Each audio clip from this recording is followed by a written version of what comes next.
नमस्कार, मी अनिल उपाध्ये. शिवसिद्ध बातमीपत्रात आपलं स्वागत आहे. पाहूया आजची बातमी. करवीर तालुक्यातील गांधीनगर इथल्या जुन्या पोस्ट ऑफिस जवळ असणाऱ्या खाऊ गल्ली शेजारी मुन्नीबाई नावाची वृद्ध महिला गेल्या अनेक वर्षापासून झोपडीत राहत होती. शरीर धडधाकट असल्याने मिळेल ते काम करून पोट भरत असे. तिचे कोणीही नातेवाईक नसल्याने परिसरातील लोक तिला पोटाला घालत होते. पण अलीकडच्या काही महिन्यात या मुन्नीबाईला उजव्या बाजूला अर्धांगवायूचा झटका आला होता. उजवी पूर्ण बाजू निकामी झाल्याने ती 2 वेळचं जेवण मागण्यासाठी रस्त्यावरून सरपटत जात होती. हळूहळू जसे दिवस जातील तसे ती कमकुवत होत गेली. भूक लागली की ती आरडाओरडा करत असे. पण गेल्या आठवड्यात झालेल्या पावसामुळे तिची प्रकृती आणखीन बिघडली.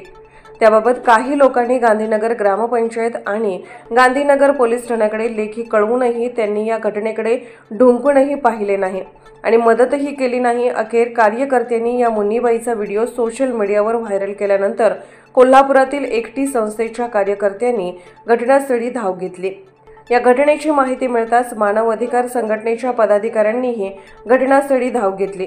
मानव अधिकार संघटना आणि एकटी संस्थेने पुन्हा याबाबत गांधीनगर पोलीस ठाण्याला माहिती देऊन रुग्णवाहिकेच्या माध्यमातून त्या व्याधीग्रस्त वृद्ध मुन्नीबाईला कोल्हापुरातील CPRमध्ये उपचारासाठी दाखल करण्यात आले. सोशल मीडियावर व्हायरल झालेल्या पोस्टमुळे या व्याधीग्रस्त मुन्नीबाईला जीवदान मिळाले आहे. यावेळी मानव अधिकार संघटनेचे राज्य सचिव गणेश देवकुळे, राज्य संपर्क प्रमुख गणेश थमुथन, जिल्हा अध्यक्ष प्रकाश दळवी, माजी सरपंच पूनम परमानंदानी उपस्थित होते. शिवसिद्ध न्यूजसाठी गांधीनगरहून प्रकाश दळवी.